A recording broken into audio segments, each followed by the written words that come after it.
नमस्ते everyone, Monika astrology में आपका बहुत बहुत स्वागत है। आज हम चर्चा करने जा रहे हैं मिथुन लग्न की।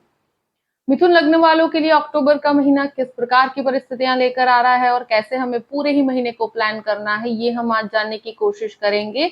सबसे पहले हम देखते हैं कि ग्रह गोचर किस प्रकार से है। देखिए, सूर्य जो है तुला राशि में प्रवेश करेंगे 17 अक्टूबर को। शुक्र तुला राशि में आएंगे 18 अक्टूबर को, नेक्स्ट डे ही। मंगल 16 तारीख को मिथुन में प्रवेश करेंगे, यानी कि आपके लग्न में आएंगे मंगल 16 तारीख को। बुध तुला राशि में 26 अक्टूबर को प्रवेश करेंगे और 25 अक्टूबर तक वो कन्या राशि में ही रहेंगे।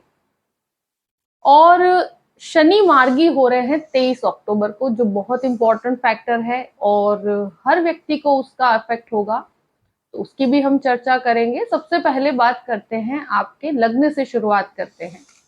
मिथुन लग्न और लग्न का स्वामी होता है बुध, जो 26 तारीख तक आपके 4th हाउस में है और खुद की राशि में भी है।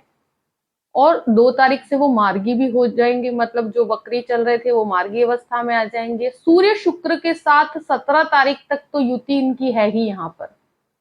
ये एक बहुत इंपॉर्टेंट फैक्टर है, क्योंकि लग्नेश का चतुर्थ भाव में जाना और वापस गुरु की दृष्टि भी है। शुक्र कन्या राशि में है जो नीचस्थ है, और सूर्य के साथ बुधादित्य योग भी बन रहा है, तो ये एक प्रकार की स्थिति है। और लग्न में मंगल जो है वो 16 तारीख को आ रहे हैं, ये भी एक बहुत इंपॉर्टेंट फैक्टर है।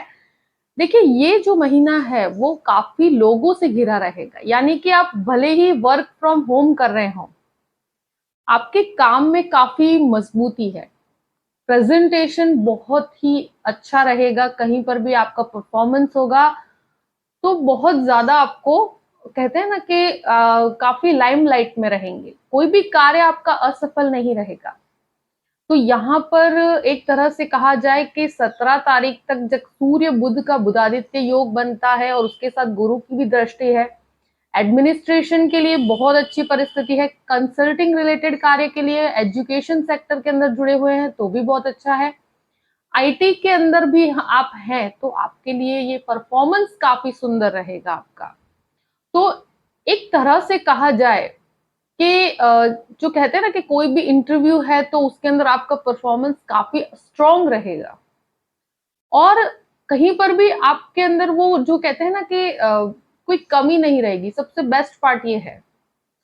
और जब 15 तारीख के बाद मंगल केंद्र में आएंगे तो ये एक तरह से व्यक्ति को लीडरशिप क्वालिटी देते हैं। तो कोई भी कार्य करेंगे तो उसमें आपका एक लीड रहेगा, हर चीज में आपके परफॉर्मेंस में और भी ज्यादा, कहते हैं ना कि एनर्जी लेवल कुछ अलग ही होगा कार्य करने का। तो ये एक बहुत ही पॉजिटिव नोट कहेंगे। मगर 15 तारीख के बाद मंगल केंद्र में आने के कारण उतावलापन बहुत देते हैं, व्यक्ति को अग्रेशन देंगे, यानी कि लग्न में आने के कारण। बुध की राशि जो है वो शत्रु राशि है। बुध की राशि में मंगल कभी भी बहुत ज्यादा, मतलब ये नहीं कहूंगी कि नेगेटिव है, मगर जो आप कहते हैं कि जो लाभ चाहते हैं वो इतना नहीं मिलता है। मगर लग्न के अंदर है तो उसका वो रोल बहुत अच्छे से निभा पाएंगे, यानी कि मंगल एनर्जी आपको बहुत अच्छी देगा, आपका परफॉर्मेंस काफी स्ट्रांग रहेगा। बुध की राशि में होने की वजह से कहते हैं ना कि एंजाइटी, स्ट्रेस, ये चीजें हो सकती है। और उतावलापन, चीजों को लेकर आप वेट करने में आपको काफी फ्रस्ट्रेशन सा रहेगा, इंतजार करने में काफी समस्या होती है। अगर कहीं पर आपको वेटिंग में रखा जाए तो वहां फ्रस्ट्रेशन हो सकता है। बाकी ये महीना कोई भी प्रकार का कार्य करने के लिए बहुत अच्छा है, और 17 तारीख तक की स्थितियां तो बहुत ही अच्छी है।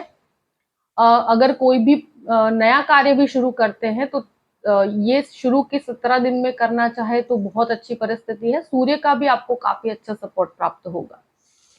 सेकेंड हाउस की बात करते हैं, द्वितीय भाव के ऊपर गुरु की एक दृष्टि भी है और शनि की भी दृष्टि। शनि 23 तारीख के बाद मार्गी अवस्था में आएंगे, तब तक ये वक्री हैं। तो वैसे बहुत ज्यादा घबराने की स्थिति नहीं है। वाणी से संबंधित कोई भी कार्य है तो उसमें आप काफी अच्छा परफॉर्मेंस दे पाएंगे।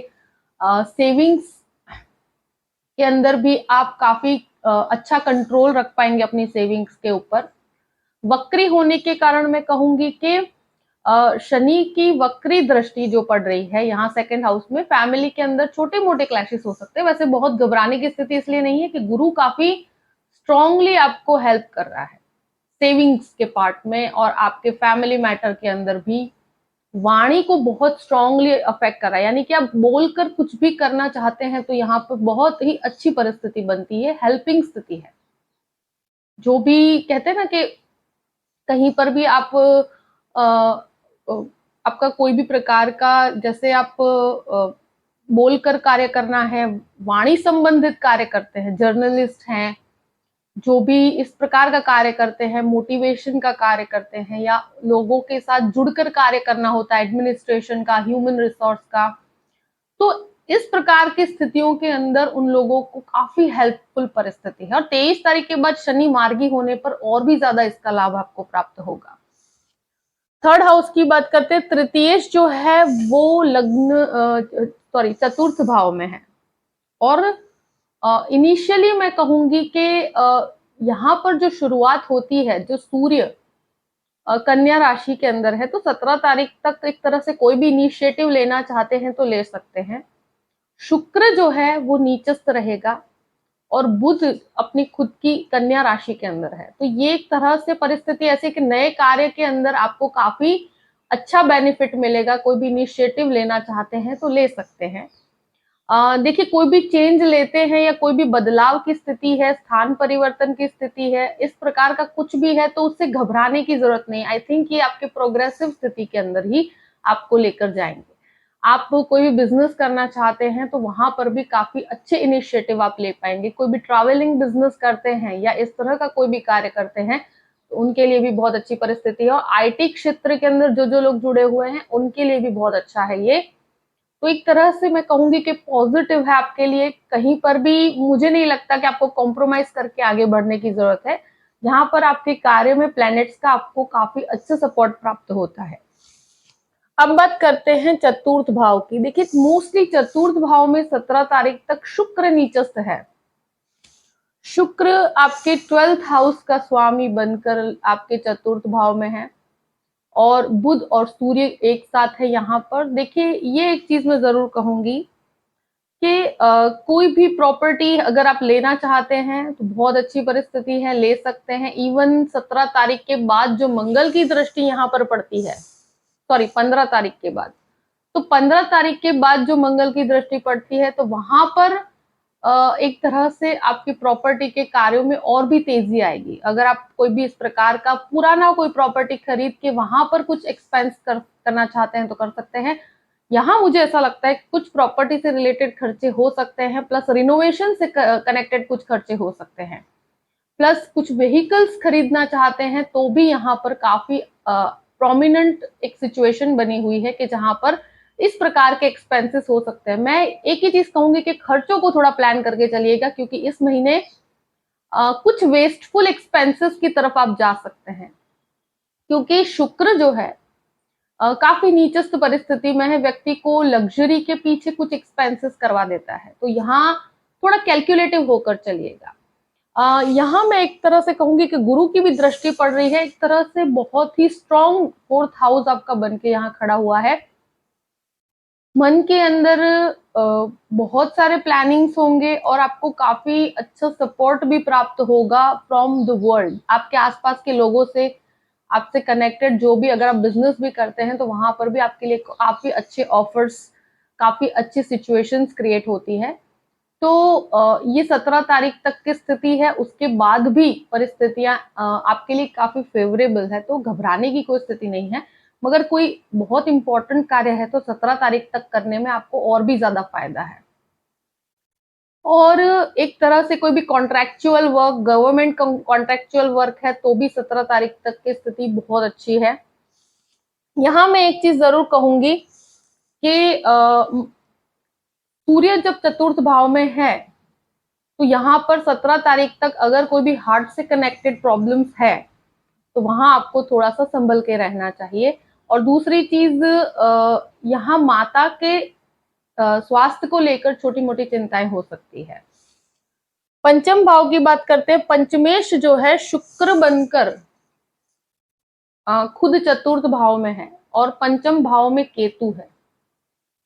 देखिए यहाँ पर स्टूडेंट्स की बात की जाती है तो स्टूडेंट्स के लिए थोड़े से डिस्ट्रैक्शन हो सकते हैं। मुझे ऐसा लगता है कि अगर आप कोई भी आईटी या फाइनेंस क्षेत्र में है तो आपके लिए बहुत अच्छी परिस्थिति है, मगर थोड़ा से डिस्ट्रैक्शन हो सकते हैं। कैसे कि यहाँ पर क्या होता है कि 17 तारीख तक शुक्र काफी नीचस्थ अवस्था में है, तो अपने जो भी स्टडीज है वहां से आपका ध्यान थोड़ा सा भटक सकता है। प्लस यहाँ कोई भी रिलेशनशिप के अंदर आप पढ़ सकते हैं और ऐसी स्थितियों में कहीं पर स्टडीज पे इस चीज का अफेक्ट होने की बहुत ज्यादा संभावनाएं हैं, तो थोड़ा सा यहाँ पर संभल के रहने की स्थिति है। जब सूर्य की स्थिति चेंज होती है 17 तारीख के बाद, और उसके बाद शुक्र और सूर्य दोनों ही 17 तारीख को सूर्य और शुक्र दोनों ही यही यहाँ पर आपके पंचम भाव में भ्रमण करेंगे केतु के साथ। यहाँ एक तरह से कहा जाए कि अब यहाँ पर परिस्थितियां कुछ बदल जाती है कि जहां पर स्टडीज के अंदर शुक्र जो है काफी उच्च अवस्था का रहेगा, तो वहां पर टेक्निकल लाइन वालों के लिए बहुत अच्छी परिस्थिति है। और वैसे भी मंगल के चेंज होने के बाद आपका रिसर्च के अंदर जो लोग टेक्निकली जाना चाहते हैं तो उनके लिए परिस्थितियां बहुत ही बेहतर है। और सूर्य काफी नीचस्थ अवस्था में रहेगा, तो ये भी एक पोजीशनिंग ऐसी है कि अगर आप चाइल्ड बर्थ के लिए ट्राई कर रहे हैं तो 17 तारीख के बाद आपके स्वास्थ्य का आपको ध्यान रखने की जरूरत है, क्योंकि सूर्य यहाँ पर काफी प्रॉब्लम्स क्रिएट कर सकता है। तो बहुत ज्यादा ट्रैवलिंग को आपको अवॉइड करना चाहिए। अगर स्टॉक मार्केट की भी बात करते हैं तो यहाँ कोई नुकसान की स्थिति नहीं है, मगर कैलकुलेटिव होकर चलिएगा, क्योंकि जब शुरू के 17 दिन की जो स्थिति बनती है जहां शुक्र काफी नीचस्थ अवस्था में है, तो वहां आपको बहुत कहते हैं ना कि कैलकुलेटिव होकर चलना चाहिए। 17 तारीख के बाद की परिस्थितियां फिर भी फेवरेबल है। आपके बच्चों के साथ कुछ क्लैशेस हो सकते हैं, ये चीज मैं जरूर कहूंगी पूरे ही महीने, क्योंकि यहाँ पर क्या होता है कि जो कहते हैं ना कि संतानों के साथ विचार मतभेद हो जाते हैं, यानी कि आपके व्यू पॉइंट्स और उनके व्यू पॉइंट्स कुछ अलग होंगे, उसके कारण छोटे मोटे क्लैशेस हो सकते हैं, मगर बहुत ज्यादा घबराने की स्थिति नहीं है। परिस्थितियां यहाँ है कि सूर्य काफी नीचस्थ होने की वजह से, और शुरू में शुक्र नीचस्थ है, उसके बाद सूर्य नीचस्थ है, तो बच्चों के साथ क्लैशेस करवाता है और उनके खर्चों को लेकर भी आप कुछ परेशान हो सकते हैं। तो ऐसी स्थितियां क्रिएट होती है, तो ऐसी परिस्थिति के अंदर थोड़ा संभल के रहना चाहिए। और स्टूडेंट्स के लिए स्पेशली कहूंगी कि अपनी स्टडीज के अंदर पूरा फोकस रखिएगा। शुरू के 17 दिन थोड़े से मुझे इस प्रकार से लगते हैं कि जहां आपका फोकस खराब हो सकता है। अगर कोई रिलेशनशिप के अंदर भी है तो यहां मैं कहूंगी कि अट्रैक्शन के ऊपर कोई भी डिसीजन नहीं लेना चाहिए। दूसरी चीज, वैसे घबराने की स्थिति नहीं है, मगर अभी रिलेशनशिप में कोई भी प्रकार का एटलीस्ट शुरू के जो 17 दिन है, तो एक तरह से छोटी छोटी चीजों के अंदर क्लैशेस होने की संभावनाएं हो सकती है, क्योंकि यहाँ शुक्र के ऊपर मंगल की भी दृष्टि 15 तारीख के बाद पड़ती है। प्लस यहाँ शुक्र उच्च का आएगा 17 तारीख के बाद, और सूर्य डाउन हो जाने की वजह से यहाँ ऐसी परिस्थिति बनती है कि व्यक्तियों में छोटी छोटी चीजों में ईगो क्लैशेस हो जाते हैं। तो वहां अगर संबंधों में थोड़ा सा ध्यान रख के आगे बढ़िएगा। कोई भी रिलेशनशिप है उसको थोड़ा समय देने की जरूरत है। इस महीने बहुत बड़े डिसीजंस को अवॉइड कीजिए। सिक्स्थ हाउस की बात करते हैं। सिक्स्थ हाउस का स्वामी खुद लग्न में है। देखिए, स्वास्थ्य की बात की जाए तो ब्लड प्रेशर से कनेक्टेड कुछ प्रॉब्लम और हार्ट प्रॉब्लम्स हो तो उसमें आपको बिल्कुल भी लाइटली नहीं लेना है। ये चीजों को इस महीने जैसे ही 15 तारीख से मंगल का भ्रमण आपके लग्न में आता है, वहां से मैं कहूंगी कि वैसे हेल्थ की बहुत बड़ी समस्या नहीं है, मगर ऐसा कुछ भी होता है तो आपको इन चीजों को लाइटली नहीं लेना चाहिए। दूसरी चीज मैं कहूं कि जो आपका सिक्स्थ लॉर्ड केंद्र में है, तो ऑफिस के अंदर या कार्यस्थल के अंदर अकारणीय किसी क्लैशेस में पड़ना आपके लिए इस महीने ज्यादा फेवरेबल नहीं है। तो 15 तारीख के बाद तो स्पेशली आप किसी भी प्रकार के डिस्प्यूट में मत पड़िएगा बहुत ज्यादा, क्योंकि आपको मंगल का फेवरेबल अगर पार्ट आपको एक्सपीरियंस करना है तो क्लैशेस को अवॉइड करना पड़ेगा, क्योंकि मंगल बहुत सी अच्छी चीजें आपकी लाइफ में क्रिएट करता है और साथ साथ में छोटी छोटी चीजों में आपकी जो जो वर्क प्लेस है वहां पर लोगों के साथ व्यू पॉइंट्स नहीं मैच हो पाते हैं और क्लैशेस हो जाते हैं। तो 15 तारीख के बाद आपको वहां थोड़ा सा संयम बनाना है, उतावलापन नहीं करना, ये चीज का ध्यान रखिएगा। अगर लोन्स की बात की जाए तो देखिए, लोन की प्राप्ति करवाने में ये मंगल काफी सक्षम है और आपको कोई भी प्रकार का लोन लेना है तो आपको लोन की प्राप्ति होती है, क्योंकि गुरु की भी दृष्टि आपके 6th हाउस पे है, तो वहां कोई घबराने की स्थिति नहीं है। आप इवन लोन को पे ऑफ करने में भी काफी मदद करेगा। अब बात करते हैं आपके 7th हाउस की। 7th हाउस का अधिपति गुरु वक्रावस्था में 10वें घर में है, उच्च का है। तो देखो यहाँ पर क्या होता है कि सबसे इम्पोर्टेंट पार्ट ये है कि अगर लाइफ पार्टनरशिप की बात की जाए तो यहाँ पति या पत्नी को एक दूसरे का काफी सपोर्टिव बेस प्राप्त हो पाएगा, क्योंकि यहाँ क्या होता है कि गुरु उच्च का है, वक्र अवस्था में होने के कारण एक तरह से चीजें थोड़ी सी डीले हो सकती है आपकी लाइफ में। कुछ चीजें हैं कि काफी आपको डीले महसूस होगा। अगर आप कहें कि नई पार्टनरशिप, तो आप नई पार्टनरशिप कर सकते हैं, बहुत अच्छी परिस्थिति है। अगर आप अपनी पति या पत्नी एक दूसरे के साथ मिलकर कोई कार्य शुरू करना चाहते हैं तो भी ये महीना बहुत अच्छा है। और स्पेशली मैं कहूँ, कोई भी एडमिनिस्ट्रेशन फील्ड में है या कोई लीगल या लॉ प्रोफेशन में है, बहुत अच्छी परिस्थिति है। प्लस कोई खाने पीने का भी बिजनेस करते हैं आप, तो वहां पर भी परिस्थितियां बहुत अच्छी है, क्योंकि शुक्र नीचस्थ है और गुरु शुक्र का दृष्टि संबंध है। तो टीचिंग सेक्टर वालों के लिए तो बहुत ही एक्स्ट्रा ऑर्डिनरी स्थिति है कि यहाँ पर गुरु सपोर्ट भी कर रहा है और प्लस शुक्र की दृष्टि है, तो शुक्र अपनी उच्च राशि को देखते हैं तो गुरु को भी देखते हैं, तो यहाँ आपको काफी सपोर्ट प्राप्त होता है।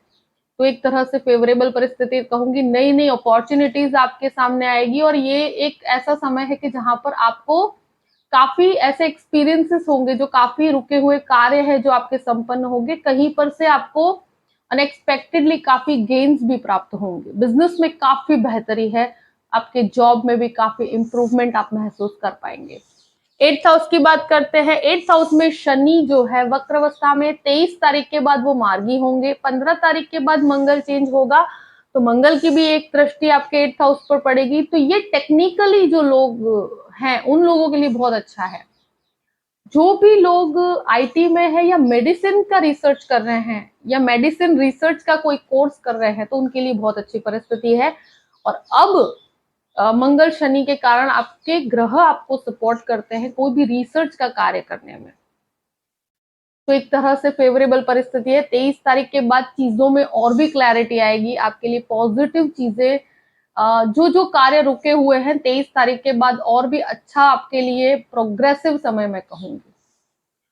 9th हाउस की बात करते हैं। 9th हाउस का अधिपति खुद 8th हाउस में। यहाँ पर एक चीज मैं जरूर कहूंगी कि जब 9th हाउस का खुद अधिपति शनि वो खुद 8th हाउस में है, तो कहीं पर आपको ऐसा लगेगा कि आपके जो लक, जो भाग्य का सपोर्ट है वो इतना ज्यादा है नहीं आपके साथ, क्योंकि चीजों में डिलेज है।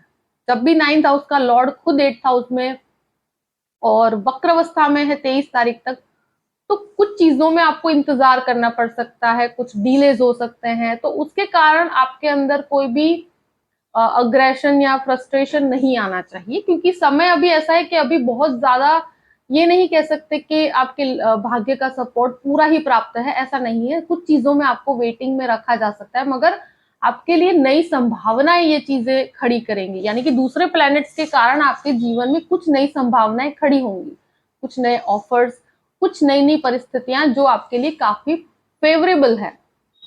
तो कोई भी चेंजेस है उसको एक्सेप्ट किया जा सकता है, उसके प्रोसेस में आप आगे बढ़ सकते हैं।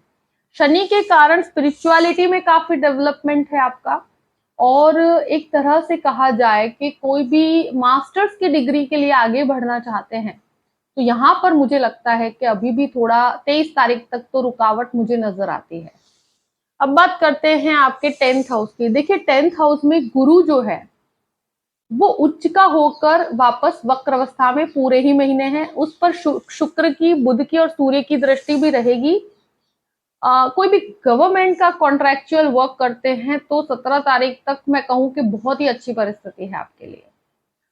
कोई भी कंस्ट्रक्शन है, रोड कंस्ट्रक्शन का कोई कार्य है, कोई एक तरह से कहा जाए कि जहां पर लोगों से जुड़कर कार्य करना है, इवन टीचिंग फील्ड के अंदर भी हैं, आप ट्यूशन क्लासेस चलाते हैं, इस प्रकार का कुछ भी ऐसा इंस्टीट्यूशन से जुड़े हुए हैं, तो वहां आपके लिए बहुत सपोर्टिव बेस है, मैं कहूंगी। तो काफी फेवरेबल परिस्थिति है, आप एक्सपीरियंस भी कर पाएंगे इस चीज को। इवन 17 तारीख के बाद की परिस्थितियां भी काफी फेवरेबल है, जहां पर मार्गी शनि होने के बाद गुरु के ऊपर दृष्टि करेंगे, तो वहां आपके लिए लॉ फील्ड के अंदर भी काफी अच्छी संभावनाएं हैं। और कहीं पर कुछ डिलेज जरूर होंगे, मगर डिलेज से आपको कोई नुकसान नहीं है। थोड़ा सा आपको संयम बना के आगे बढ़िए, और कोई भी नई परिस्थिति है उसको, या नई अपॉर्चुनिटी है उसको एक्सेप्ट किया जा सकता है, आपके लिए बहुत फेवरेबल है। 11वें स्थान की बात करते हैं। 11th हाउस का लॉर्ड मंगल होकर जब लग्न में, 15 तारीख के बाद एक चीज मैं जरूर कहूंगी कि आपको लाभ की बहुत प्राप्ति है। लाभ का स्वामी खुद लग्न में है, और राहु यहाँ पर ऑलरेडी अपने बहुत ही कारक स्थान पे बैठा है। 11th हाउस का राहु बहुत ही पॉजिटिव होता है। तो जब मंगल खुद लग्न में है और 11th हाउस का लॉर्ड बनकर आपके लग्न में बैठा है, तो यहां मैं एक चीज जरूर कहूंगी कि जो रुके हुए कार्य है उसको ये काफी आगे बढ़ाने में मदद करेगा। आपका प्रेजेंटेशन, आपको फाइनेंशियली काफी लाभ होगा, और ये आप एक्सपीरियंस भी कर पाएंगे कि जहां पर आपके जो कहते हैं ना कि रुके हुए कार्यों में एक आपको जंप मिलेगा, आपको काफी बेनिफिट्स होंगे। अब बात करते हैं आपके 12th हाउस की। 12th हाउस का अधिपति जो है 17 तारीख तक काफी मतलब नीचस्थ परिस्थिति है शुक्र की। मगर इतना मैं जरूर कहूंगी कि यहाँ पर जो भी बाहर जाने चाहते हैं, जो भी फॉरेन लैंड्स में जाकर अपना कोई भी जैसे टेक्निकल फील्ड में या मेडिसिन के अंदर या कोई भी इस प्रकार के फाइनेंस के फील्ड के अंदर भी जाना चाहते हैं, फाइनेंस और बैंकिंग सेक्टर के अंदर भी जाना चाहते हैं, तो उनके लिए ये परिस्थिति बहुत फेवरेबल है। उनके लिए ये एक तरह से भले ही 12th हाउस का स्वामी नीचस्थ अवस्था में है, तो यहाँ पर कुछ डॉक्यूमेंटेशन का प्रॉब्लम्स हो सकते हैं, तो वहां थोड़ा क्लैरिटी रखिएगा। बाकी बहुत घबराने की स्थिति नहीं है। फॉरेन लैंड से कनेक्टेड काफी आपको फायदे हैं, मगर अभी आपको कुछ खर्च ऐसे हैं जो उठाने पड़ सकते हैं। मुझे लगता है कुछ खर्चे आपके ऐसे हो सकते हैं जो आप जैसे बाहर घूमने जा रहे हो, या इस प्रकार की कोई स्थिति हो सकती है, या टीचिंग के लिए आप जो कहते हैं ना कि पढ़ने के हिसाब से बाहर जा रहे हैं, तो उसके लिए जो परिस्थिति बनती है, तो वहां कुछ खर्चे जो हैं आपको उठाने पड़ सकते हैं, और खर्चों को थोड़ा नियंत्रण रखिएगा। इस महीने कुछ लग्जरियस एक्सपेंसेस मुझे लगता है आपके लिए काफी प्रॉब्लम्स क्रिएट कर सकते हैं, यानी कि आपकी थोड़ी सेविंग्स उसके कारण खराब हो सकती है। तो सेविंग्स पर थोड़ा आप ध्यान रखिएगा। कोई भी लीगल मैटर है, और स्पेशली प्रॉपर्टी से कनेक्टेड कोई भी लीगल मैटर चल रहा है, तो वहां थोड़ी शांति बनाए रखिएगा। बहुत ज्यादा अग्रेसिव होना, स्पेशली जब मंगल केंद्र में आता है, तो प्रॉपर्टी मैटर के अंदर आपको बहुत शांति बना के रखिएगा अगर लीगल मैटर है तो। बाकी घबराने वाली कोई स्थिति नहीं है, प्रॉपर्टी से आपको काफी लाभ है। मगर कोई भी केस है तो वहां पर थोड़ा अपनी वाणी पर संयम रखिएगा, क्योंकि यहाँ बहुत घबराने की स्थिति नहीं है, मगर चीजों में अगर बेनिफिट उठाना चाहते हैं तो वहां आपको थोड़ा सा शांत चित्त से डिसीजन लेने पर ज्यादा आपको फायदा होगा। देखिए, ये जो परिस्थितियां हैं मैंने आपके सामने रख दी है। आई होप कि ये वीडियो आपको पसंद आया होगा। पसंद आए तो लाइक भी कीजिएगा और सब्सक्राइब भी कीजिएगा। अगर आप मुझसे कंसल्टेशन लेना चाहते हैं तो डिस्क्रिप्शन बॉक्स में मैंने अपना ईमेल आईडी दिया हुआ है, astrologymonica@gmail.com। आप उस पर मेल कर सकते हैं। मैं आपको पूरी ही जानकारी प्रदान करूंगी कि कैसे मुझसे कॉन्टैक्ट किया जाए और कैसे मुझसे कंसल्टेशन लिया जाए। देखिए, परिस्थितियों को ध्यान में रखते हुए आपके पूरे ही महीने को प्लान कीजिए और हमेशा खुश रहिए। Thank you so much. जय श्री कृष्ण।